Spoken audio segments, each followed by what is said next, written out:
আব্দুর রহমান বল মারবো আমাদের দিকে। আব্দুর রহমান আস্তে আস্তে বল মার। হ্যাঁ বাবা,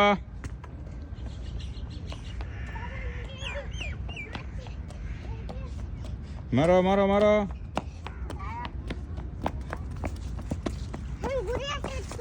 হ্যাঁ আব্বু দিকে মারো।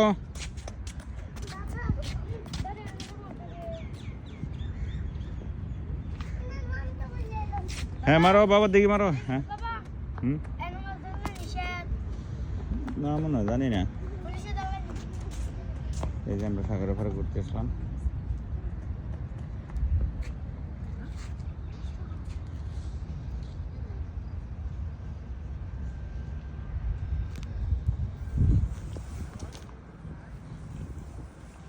এই একটু সামনে একটু সাগর দেখা যায়, আমরা এখন সাগরের কাছে যাই নাই। আব্দুর রহমান বাবা, আব্দুর রহমান বল ফেলে চলে যাচ্ছে। এই আরফাত, ওই বল কোথায় রাখছে দেখো।